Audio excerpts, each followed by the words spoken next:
அனைவருக்கும் வணக்கம். தமிழர் ஊடகத்தின் வாயிலாக அர்ஜுன். இன்னைக்கு நாம சந்திக்க இருக்கின்ற ஆளுமை பெருமதிப்பிற்கும் மரியாதைக்கும் உரிய அரசியல் திறன் ஆய்வாளர் ஐயா ரவீந்திரன் துரைசாமி அவங்கள தான். ஐயா வணக்கங்க ஐயா. வணக்கம் அர்ஜுன். ஐயா இன்னைக்கு கூட்டம் மாநாடு இப்பதான் முடிஞ்சிச்சு. சரியான கூட்டம். என்ன நினைக்கிறீங்க இதை பத்தி, இந்த கூட்டத்தை பத்தி? வழக்கமா வர்ற கூட்டத்தோட 2.5 மடங்கு கூட்டம் வந்திருக்குது. நாம் தமிழர் கூட்டம் என்ன இருக்குமோ அதோட 2.5 மடங்கு கூட்டம் வந்திருக்கு இந்த மாதிரி மாநாடு இவங்க பண்ணும்போது. இதுல ரொம்ப மெச்சூர்டா ஒரு கன்ஸ்ட்ரக்டிவா தான் என்ன மெசேஜ் சொல்றனோ அந்த மெசேஜை மக்கள் மத்தியில ரொம்ப தெளிவா கடத்தினாரு. அந்த கூட்டமும் அட்டென்டிவா உணர்வுபூர்வமா அறிவுபூர்வமா வந்த கூட்டங்கிறனால ரொம்ப டிசிப்ளின்டா இருந்து கடைசி வரை இருந்து முழு ஆர்வத்தோட சீமானோட ஒன்றிணைந்த அந்த கருத்தை கேட்டாங்க. இவங்க செயல்படக்கூடிய கூட்டம் ப்ரோஆக்டிவ் கூட்டம். இந்த மாநாட்டுல கலந்துகிட்டு அடுத்த கட்ட செயல் திட்டங்களை ஈடுபடுவாங்க. இப்ப சேலத்துல விஜய் ஒரு கூட்டம் போட்டிருந்தாரு. கூட்டம் போட்டு அடுத்த நாளே கட்சிக்காரெல்லாம் படுத்துட்டான் ஒண்ணும் இல்லைன்னு ஆத்தூர் ஸ்டாலின் பிரதர் ஒருத்தர் ஆத்தூர்ல சேலத்துல இருக்கிறாரு, அவர் சொல்றாரு. அப்போ இது இந்த கூட்டத்துக்கு ரிப்பிள் ரியாக்ஷன், ரிபர்கஷன், செயின் ரியாக்ஷன், இது தொடர்பா அடுத்த கட்ட நகர்வுகளை அவங்க செய்வாங்க. இந்த கூட்டம் இந்த அளவுக்கு முன்ன விட 2.5 மடங்கு சீமானுக்கு வர்றதுக்கு காரணம், சீமானோட எதிரிகள் லாஜிக்கே இல்லாம விஜய் வந்துட்டாரு என்ம சீமானுக்கு பாதிப்புங்கிற ஒரு பொய் பிரச்சாரத்தை, எவ்வித முகாந்திரமும் லாஜிக்கும் இல்லாத பிரச்சாரத்தை, பொதுவா இவர்கள்லாம் சீமான் 2 விழுக்காடு எடுப்பாருப்பாங்க அல்லது கில்லிங் இன் சைலன்ஸ் பண்ணுவாங்க. 8.22 எடுத்ததுனால சீமானை மட்டம் தட்டதுக்கான ஒரு பிரச்சாரத்தை பண்ணும்போது சீமான் மேல பற்றுதல் கொண்ட கூட்டம் பெரிய அளவுல இன்னைக்கு அங்க திரண்டு வந்திருக்காங்க. ஃபேமிலி குடும்பமா வந்திருக்கிறாங்க. நம்ம கண்டிப்பா இந்த இடத்துக்குள்ள சீமான் கூட நிக்கணுங்கிற ஒரு உணர்வு பூர்வமா அவங்க வந்திருக்கிறாங்க. இது தொடர் நிகழ்வுகள். இவங்க இதுல போய் பார்த்துட்டு கூட்டத்தில் கலந்துகிட்டது மட்டுமில்ல, மாநாட்டுல இது தொடர்பா மற்ற முன்னெடுப்புகளும் பிரச்சாரங்களையும் அவங்க எடுப்பாங்க. இதுல அந்த கேண்டிடேட் 234 எக்ஸ்ட்ராடினரி கேண்டிடேட் இவங்க கேண்டிடேட்டையும் தாவேகா கேண்டிடேட்டையும் கம்பேர் பண்ணும்போது தான் சீமானுக்கு அந்த உயர்வு எழுச்சி வரும். இதைத்தான் நான் சொன்னேன். விஜய் சீமான் கம்பேரிசன் சீமானுக்கு ஒரு பெரிய பிளஸ்ஸா வரும். அதுக்காக நான் விஜய் இன்னைக்கு அண்டர்ஸ்டாண்ட் நாட் ப்ரூவ்டு விஜய் தான் என்ன எடுக்காருங்கிறது ஒரு எலிஜிபிளா காம்பிட்டண்டா மண்குதிரை ஆகாம நின்னாதான் ஓட்டு வரும். அதுல கமலஹாசன் 2.0 வாட்டு சரியா நின்றுட மாட்டாருங்கிறதா என் கணிப்பு. காரணம், மக்களவை தேர்தலிலே கட்சி ஆரம்பிச்சுட்டு போதுமான கேண்டிடேட் இல்லாம அதுக்கான முயற்சி எடுக்காம லெட்டர் பேடா இருந்தாரு. போலீஸ் ஸ்டேஷனை கண்ட்ரோல் பண்ண வேண்டிய விக்கிரவாண்டியில களத்துக்குள்ள வரல. ஈரோடு கிழக்குல பெரியார சொல்லிக்கிட்டு பெரியாருக்கு எதிராக ஒருத்தர் இருக்கும்போது களத்துக்குள்ள வரல. இப்பவும் என்ன பண்ண போறாரு? 214 போட போறாரா? பாமக கூட கூட்டணி போக போறாரா? சசிகலா அம்மையார் கூட கூட்டணி போக போறாரா? டாக்டர் கிருஷ்ணசாமி கூட கூட்டணி போக போறாரா? தினகரன் கூட கூட்டணி போக முயற்சி பண்ணாரா? அது என்னாச்சு? எல்லாமே கேள்விக்குறியாட்டு, ஒரு குழப்பமாட்டு, ஒரு தெளிவற்ற தன்மையில விஜய் இருக்கிறாரு. சீமான் கிளாரிட்டியோட 214 தெளிவா 214 சமூக நீதி பாதையில வேட்பாளர்கள் வண்ணார், நாவிதர், புயவர், ஆண்டிப்பண்டாரம், ஒக்காலியா கவுண்டர், வேட்டோ கவுண்டர், ஊராளி கவுண்டர், இவங்களுக்கெல்லாம் கேண்டிடேட்டு. பொது தொகுதியில பறையர் தேவேந்திரகுல வேளாளர்கள், சமூக நீதி மறுக்கப்பட்ட முத்தரையர், யாதவர், செங்குந்தர் போன்ற சமூகங்களுக்கு திராவிட கட்சிகளை விட கூடுதல் பிரதிநிதித்துவம். இப்படி 117 பெண்கள், எல்லாரும் இளைஞர்கள், எல்லாரும் ஒரு சோசியலிஸ்ட் பேட்டர்ன்ல பண முதல்கள் இல்லாம ஒரு எளிய பின்புலம் கொண்ட சமூக மக்கள், இப்படி ஒரு பெரிய அளவுல வேட்பாளர் தேர்வுல மிகப்பெரிய புரட்சிய சீமான் பண்ணியிருக்கிறாரு. 117 பெண்கள், அதுவும் இளம் வயதினருங்கிறதெல்லாம் பெரிய விஷயம். அது போல இளைஞர்கள் தாண்டி ஒரு ஏஜ்டு பர்சன், எக்ஸ்பீரியன்ஸ் பர்சன்ஸ்னா ஒரு சிலர்கள் தான். மற்றபடி மிகப்பெரிய அளவுல யங் வேட்பாளர் கேண்டிடேட்ஸை நெரிச்சு பெரிய புரட்சி பண்ணியிருக்கிறாரு. அதுவும் அங்கீகாரம் பெற்ற ஒரு கட்சியில இந்த வேட்பாளர்கள்ங்கிறது ஒரு பெரிய பார்வை மக்கள் மத்தியில இது கொடுக்கும். எல்லாமே பட்டதாரிகள், முதுநிலை பட்டதாரிகள், தொழிற்கல்வி வல்லுநர்கள், எல்லாமே ஒரு ஹைலி எஜுகேட்டட் கேண்டிடேட்ஸ், உணர்வுபூர்வமாக கமிட்டட் கேடர்ஸ், விஷயம் என்னன்னு தெரிஞ்சவங்க, தர்க்க ரீதியா மக்கள் மத்தியில ஊடகங்கள்ல விஷயங்களை எடுத்து வைக்கக்கூடியவங்க, மக்களை கன்வின்ஸ் பண்ணக்கூடிய கெப்பாசிட்டி உள்ளவங்க, சர்வீஸ் மென்டாலிட்டியோட அரசியலுக்கு வந்தவங்க, சேவை மனப்பான்மையோட அரசியலுக்கு வந்தவங்க, அரசியல் வியாபாரி அல்ல, விளம்பரத்துக்காக வந்தவங்க அல்ல. இப்ப தாவேக்கால இருக்கிறதெல்லாம் விளம்பர கூட்டம், ஒரு நடிகர் பின்னாடி வரக்கூடிய விளம்பர கூட்டம். இதுல விளம்பர கூட்டம் இல்ல. தாவேக்காவில வியாபார கூட்டமும் பெரிய அளவு இருக்குங்கிறனால 214 கேண்டிடேட்டை போட்டு தாவேக்காவில இன்வெஸ்ட் பண்றதுல லாபம் இல்லைன்னு எவனும் இன்வெஸ்ட் பண்ண வரமாட்டாங்கிறான். 39 கேண்டிடேட்னா அவன் இன்வெஸ்ட் பண்ணிருப்பான். இப்ப அவனுக்கு ஏதோ ஒரு கூட்டணியில அவங்க சீட் வாங்கி தந்திருப்பாங்கன்னு. இப்ப 234 போட்டு 29ல 39ல ஒருத்தராட்டு 39ல இவருக்கு ஏதாவது கூட்டணியில கொஞ்சம் சீட்டு கொடுப்பாங்க. அதுல ஒருத்தரா வர்றதுக்கு எவனுக்குமே விருப்பம் இல்லை. அவன் முதலீடு பண்ணக்கு தயார் இல்லை.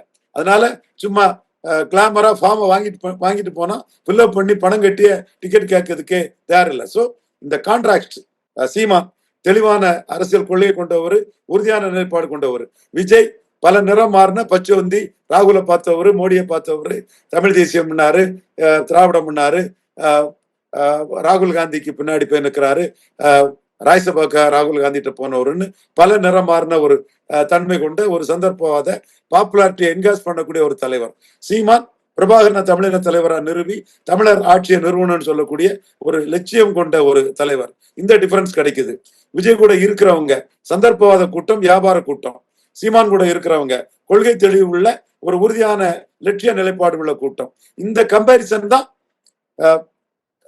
விஜய் மேம்போக்கான அரசியல்வாதி, விஜய் பார்ட் டைம் அரசியல்வாதி, விஜய் கொள்கையற்ற கோமாளி கூட்டணிக்காக, சந்தர்ப்பவாத ஊழல் கூட்டணிக்காக நிற்கக்கூடிய ஒரு தெளிவற்ற குழப்பமான அரசியல்வாதி. சீமான் தெளிவான அரசியல்வாதி, உறுதியா 5வது முறை தனிச்சு நிற்கக்கூடியவர்.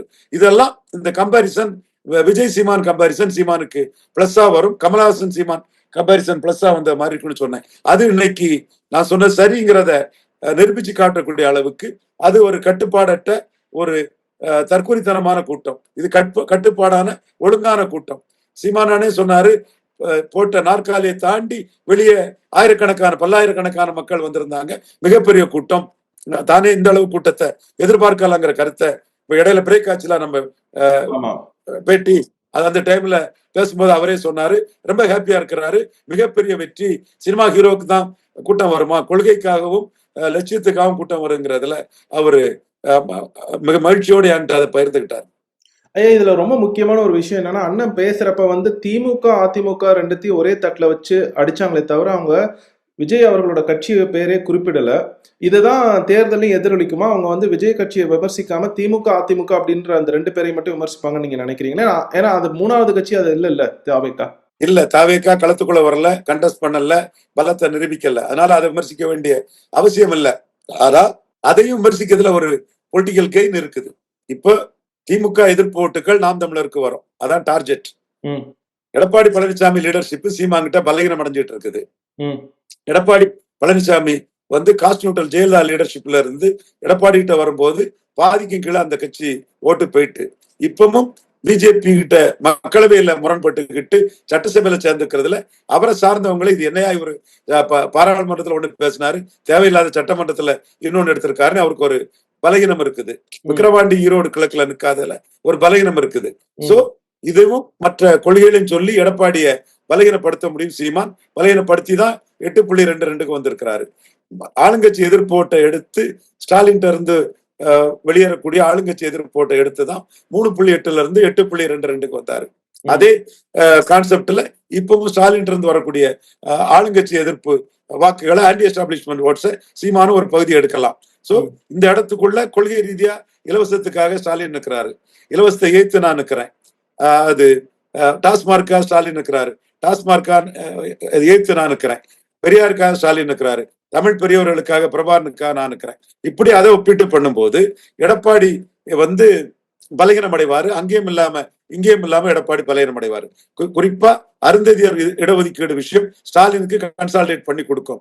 எடப்பாடியும் அருந்ததியர் அந்த இதுக்கு போகும்போது சீமானுக்கு பரையர் தேவேந்திர வேளாளர் மத்தியில எடப்பாடிக்கு ஓட்டு போட்டவங்களும் சீமான்ட்ட வருவாங்க. எடப்பாடி ரெண்டுக்கும் இடையில இல்லாம மாட்டுவார். இதே ஒரு சூழ்நிலை தான் விஜயம் அடைவார். அப்போ விஜய மையமா வச்சியும் தமிழ்ல இருந்து வந்ததுதான் தெலுங்கு, மலையாளம், கன்னடம்னு சீமான் சொல்றது. பாராளுமன்ற கட்டடத்துல ஏன் தமிழ் இல்லைன்னு சீமான் கேட்கறது. இப்படி மேல்பாதி மங்கலம் ஆலய நுழைவுக்காக சீமான் மட்டும்தான் நிற்கிறாரு, மற்ற 3 வரும் இதுல சின்சியரா இல்லைன்னு சொல்லும் போது விஜயும் அதை சேர்த்தடிச்சு, விஜயும் ஒரு பெரியாருக்கு ஆளு, விஜயும் ஒரு திமுக அண்ணா திமுகவுக்கு இன்னொரு ஊதுகுழல் ஒட்டுண்ணி தொங்கு சதை, இந்த மாதிரி விஜயும் சேர்த்து வச்சு அதை அடிக்கிறது தான் 3 பேரை தாண்டி சீமான் டிஸ்டிங்டா மாற்றம்ங்கிறதுக்காக உறுதியா தெளிவா நிற்கிறாருங்கிறத நாம் தமிழர் கேண்டிடேட்டுகள் 214 பேரும் மக்கள்கிட்ட கொண்டு போறதுக்கு கரெக்டா இருக்கும். ம். விஜய பற்றி பேசாம இருக்காண்டாம். விஜய் சந்தர்ப்பவாதிங்கிறத, சுயநலவாதிங்கிறத, அரசியல் வியாபாரிங்கிறத, ஜனநாயக படத்துக்கு மோடியால பாதிப்புங்கிறதை எதிர்க்க கூட முடியாத கோலங்கிறதுல நிலைப்பாட்டுல எதுலையுமே உறுதி இல்லாதவருங்கிறத தெளிவா மக்கள் மத்தியில கொண்டு போனாதான் சீமான் உறுதியா இருக்கிறாரு, நம்பகத்தன்மை உள்ளவர்களா இருக்கிறாரு, லட்சிய உறுதியோட இருக்கிறாரு. அவர் ஒரே கொள்கையில தெளிவா இருக்கிறாரு. விஜய் காலையில ஒண்ணு சாயங்காலம் ஒண்ணு பேசுவாரு, ஒரு நாள் பிரபாரனை காட்டுவாரு, இன்னொரு நாள் தமிழ் தேசியத்துக்கு எதிராக பேசுவாரு, ஒரு நாள் 50 தலைவர் இருப்பாரு, அடுத்த நாள் எம்ஜிஆர் ஜெயலலிதாவை பேசுவாரு. அப்போ விஜய் எம்ஜிஆர் ஜெயலலிதா வச்சு ஊண்டுகோலா வச்சு பிச்சை எடுக்க வராருங்கிறதும், சீமான் எம்ஜிஆர் தமிழினத்துக்கு செய்த துரோகங்களையும் ஜெயலலிதாவின் ஊழலையும் அடிச்சு போல்டா களமாடக்கூடியவருங்கிறதையும், கடற்கரை அழக எம்ஜிஆர் ஜெயலலிதா சமாதி கெடுக்குதுங்கிறத சீமான் சொல்லக்கூடியவருங்கிறதையும் மக்கள் மத்தியில வெளிக்கொண்டு வர்றதுக்கு விஜயும் சேர்த்து தான் அடிக்கணும். விஜயும் சேர்த்து அடிச்சாதான் இந்த கம்பாரிசன் மக்கள் மத்தியில சென்று அடையும். அதுல சீமான் ஃபர்ஸ்ட் அடிக்க வேண்டியது ஸ்டாலின், செகண்ட் எடப்பாடி, மூணாவது விஜயும் இவங்க மாதிரிதான் அவரும் இருக்கிறாரு. இதே கொள்கைக்குள்ளதான் அவரும் இருக்கிறாரு. இன்னொரு பெரியாரிஸ்ட் தான், இன்னொரு திராவிட கட்சி தான், இன்னொரு எம்ஜிஆர் ஜெயலலிதா ஆளுதான், இன்னொரு இலவசத்துக்கான ஆளுதான், இன்னொரு டாஸ்மார்க்கான ஆளுதான். 10 ரூபா பாட்டலுக்கு 10 ரூபான்னு பேசுவாரே தவிர அவர் டாஸ்மார்க் வேண்டான்னு பேச மாட்டாரு. சோ சீமான் எதுலாம் 3 பேர்ல இருந்தும் வேறுபடுத்தி யுனிக்கா டிஃபரெண்ட் அண்ட் செப்பரேட்டா ஓட்டுக்காக இல்லாம இலவசங்களை எதிர்த்தெல்லாம் தெளிவா இருக்கிறாருங்கிறத வெளிப்படுத்தணும்னா இதை அடிச்சுதான் தீரணும். இப்ப விஜயும் இலவசத்துக்கானவருன்னு சீமான் அடிச்சுட்டாரு. விஜய் தான் இதுல விளக்கத்தை சொல்லணும். விஜயும் டாஸ்மார்க்கானவர்னு அடிச்சுட்டாரு. விஜய் தான் இதுல விளக்கத்தை சொல்லணும். சோ இந்த மாதிரி விஜய கார்னர் பண்றது ரொம்ப நல்லது. தேர்தல் அறிக்கை அவங்களும் தயார் பண்றாங்க. அதுல அவங்க கவின் ஆணவ படுகொலைக்கு என்ன சொல்ல போறாங்கன்னு தெரியல, பட்டியல் வெளியேற்றத்துக்கு என்ன சொல்ல போறாங்கன்னு தெரியல. சோ அவங்க இப்பவே அவங்கள கார்னர் பண்ணி அடிச்சாதான் அது ஒரு இடத்துக்குள்ள இலவசங்கள் நாட்டு கேடுன்னு சொல்லிட்டாங்கன்னா சீமானுக்கு குரல விஜய் எதிரொலிக்காருங்கன்னு வரும். பெரியார தூக்கி போட்டுட்டாருன்னா சீமான் பெரியார் எதிர்க்கிறதுல கெயின் இருக்குன்னு பெரியாரை பற்றி விஜய் பேசலன்னு வரும். சோ விஜயும் சேர்த்து ஒன்னாத்தி திராவிடம் அடிக்கிறது சரியான விகம் தான். சரிங்க, இன்னைக்கு கூட்டம் 2.5 மடங்கு வந்திருக்குன்னு நீங்க சொல்லிருக்கீங்க. இது தேர்தல் களத்தில் வாக்குகளை எப்படி எதிரொலிக்கும், அதை பத்தி உங்களோட கருத்து என்ன? உறுதியா வாக்கா எதிரொலிக்கும். உறுதியா வாக்கா எதிரொலிக்கும். 15 to 20 விழுக்காடு வாக்கு வர்றதுக்கு தகுதியான ஒரு கட்சிக்கான கூட்டமா இருக்கு. ஓ சரிங்க. உறுதியா எதிரொலிக்கும். பட் நான் அது எதிரொலிக்கக்கூடிய இடம்ங்கிறது எடப்பாடிக்கு அக்செப்டன்ஸ் இல்லாம போறதுதான் சீமானுக்கு வளர்ச்சி. அந்த ஆக்சுவலா சீமானால ஸ்டாலினை பெரிய அளவுக்கு பலவீனப்படுத்த முடியல. ஸ்டாலின மக்களவை தேர்தல்ல 19 சீமான் 3.8, இப்ப 8.22. அதுல சீமான் ஸ்டாலின் ஒரு 6-7 குறைஞ்சிருக்காரு. அதுல ஒரு 75 விழுக்காடு 4.5 விழுக்காடு கிட்ட சீமான்ட்ட வந்திருக்குது. அது கூட ஸ்டாலினுக்கு ரொட்டேஷன்ல அதிமுக ஓட்டு தான். மற்றபடி சீமான் பலகீனப்படுத்துறது ஜெயலலிதா இருந்த 40-45 விழுக்காடு வாக்குல தான் தொடர்ந்து பலகீனப்படுத்திட்டு இருக்கிறாரு. ஜெயலலிதா மாதிரி ஒரு கான்ஸ்டிடியூஷன் லீடராட்டு, அனைத்து ஜாதிக்கும் பொதுவான லீடராட்டு, ஒரு ஆளுமை உள்ள லீடராட்டு, மத்திய அரசை எதிர்கொள்ளக்கூடிய ஒரு லீடராட்டு எடப்பாடி இல்லாததுதான். அவரு அண்ணாமலை சொல்ற மாதிரி 2 ஜாதி கட்சியாட்டு அவர் போனதுதான். நான் பெனிஃபிஷரி காஸ்ட் ஆஃப் ஏடிஎம்கே தான் சீமானுக்கு வாக்கு வங்கியில ஒரு பெரிய ஒரு லாபத்தை கொடுத்துட்டு இருக்குது. இது எடப்பாடி இனிமேல் ஏறி வந்துவிட மாட்டாரு, சீமான் தான் ஸ்டாலினை எதிர்க்க முடியும்னு கருதக்கூடிய வாக்காளர்கள் சீமான் மேல பாசிட்டிவாட்டு நாம் தமிழர் பக்கம் வர வாய்ப்பு இருக்கு. குறிப்பா இதுல என்னோட பார்வை தலையில்லாத உண்டமா போன 18 விழுக்காடு அண்ணாமலை தலைமையில எடுத்து இப்ப அண்ணாமலை அவங்க தலைவர் போஸ்ட்ல இருந்து எடுத்த சூழ்நிலையிலும், ஈரோடு கிழக்குல நிக்காம போன சூழ்நிலையிலும் என்டிஏ ஓட்டு 18ல தான் பெரும்பகுதி சீமானுக்கு வரும் நான் கருதுறேன். ஏற்கனவே அதனாலதான் அவர் காங்கிரஸ் அதிகம் அடிச்சு பாஜகவே அடிக்கிறாரு. காங்கிரஸ் தாக்குதலை கடுமையா பண்றாரு. நீங்க கூர்ந்து பார்த்தா தெரியும். காங்கிரஸையும் தாக்குறாரு, பாஜகவையும் தாக்குறாரு. ஆனா தமிழ் மண்ணுல காங்கிரஸை இந்த அளவுக்கு யாரும் தாக்குறது கிடையாது. பாஜக காரனே தாக்க மாட்டான். அவன் என்ன அரசியல் பண்றது, மோடி என்ன அரசியல் பண்றதுன்னு தெரியாத கூமுட்டைங்க தான் தமிழ்நாடு பாஜகவுக்குள்ள இருப்பான். அப்ப சீமான் இந்த இடத்துக்குள்ள காங்கிரஸையும் தாக்குறாரு, பாஜகவையும் தாக்குறாரு. இதுல காங்கிரஸை தாக்குறது மூலமா 18 விழுக்காடு மோடி பிரதமர்னு விழுந்த வாக்குகள், அண்ணாமலை ஒரு தலைவரா நினைச்சு விழுந்த வாக்குகள்ல பெரும்பகுதி சீமானுக்கு வரும். அது எடப்பாடி பழனிசாமிக்கு டிரான்ஸ்பர் ஆகாது. சரிங்க. ஐயா, ரொம்ப முக்கியமான ஒரு கேள்வி இது. அதாவது தமிழ்நாட்டுல கிட்டத்தட்ட 1.25 கோடி இருக்கிற இந்த பறையர் சமூகத்து மக்கள் யாருக்கு இந்த தேர்தல்ல வாக்களிப்பாங்கன்னு நீங்க நினைக்கிறீங்க? ஏன்னா அவங்க வந்து அவங்களே 1.25 கோடி 14% இருக்காங்க. இதை பற்றி உங்களோட கருத்து என்னங்கய்யா? திருமாவளவனுக்கு உள்ள அந்த வீரியம், அதாவது அவருடைய கேட்டலிஸ்ட் போல்ஸோட அந்த அடர்த்தியான தன்மை, லா ஆஃப் டிமினிஷிங் ரிட்டர்ன்ஸ்ல இந்த முறை பலகீனப்பட்டு விஜயோட தாக்கமாட்டும் அது வரும்போது ரியல் ஓட்டா சீமானுக்கு வந்து சேரும். அதுதான் என்னோட பார்வை. பறையர்கள் மத்தியில சீமானுக்கு இந்த தடவை வாக்கு வலிமை கூடும். காரணம், பாமக பிளவுபட்டு நிற்கிறதுனால அந்த பழைய வேகம் வந்து பாமக அணியை தோக்கடிக்கணுங்கிற பழைய வேகம் பறையர் சமூக மக்கள் மத்தியில இருக்காது. அப்ப பாசிட்டிவா தங்கள் வளர்ச்சிக்கு தங்கள் எழுச்சிக்கு யாருன்னா அது சீமான் தான்னு ஒரு குறிப்பிடத்தக்க வாக்குகள் வந்து திருமாவளவன் ரூட்ல அது கூட்டணிக்கு போன வாக்குல ஒரு குறிப்பிடத்தக்க வாக்குகள் வந்து சீமானுக்கு வரும். அதிமுக எடப்பாடிக்கு போட்ட பறையர்கள் சுத்தமா எடப்பாடியை காலி பண்ணிக்கிட்டு முழுமையா அவங்க சீமான் பக்கம் மிக பெருமளவுல வருவாங்க.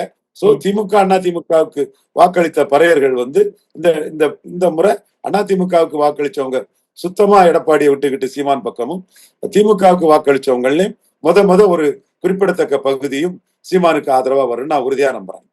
சரிங்க. வேற என்னங்க இந்த தாக்கத்தை ஏற்படுத்துவாங்க இந்த தேர்தல நாம் தமிழர் அப்படின்னு நீங்க நினைக்கிறீங்க? இப்ப அவங்க வந்து கூட்டணி கேட்டப்பலாம் வர முடியாதுன்னு சொன்னாங்க அண்ணன். அத பத்தி உங்களுடைய கருத்து என்னங்கய்யா? உறுதியா நிக்கிறாரு. நோட்டுக்கு சீட்டுக்கு மேல போகல. இந்த கப்பல் கரையேறணும்னா மக்கள் ஏறிடுவாருங்கிற அந்த நம்பகத்தன்மை மக்களுக்கு கொடுத்துட்டாருங்கும் போது, 5ஆம் முறை தனித்து நிற்கும் போது மிகப்பெரிய நம்பகத்தன்மை மக்கள் மத்தியில சீமான் மீது ஏற்படும். அது சீமான வந்து இவர்தான் தலைவருங்கிற ஒரு எண்ண ஓட்டம் மக்களுக்கு ஏற்படும். சரிங்க. ஐயா, இவ்வளவு நேரம் உங்கள் நேரத்தை செலவழித்து உங்கள் கருத்துக்களை பகிர்ந்தமைக்கு மிக்க நன்றிங்கய்யா. நன்றி அர்ஜுன்.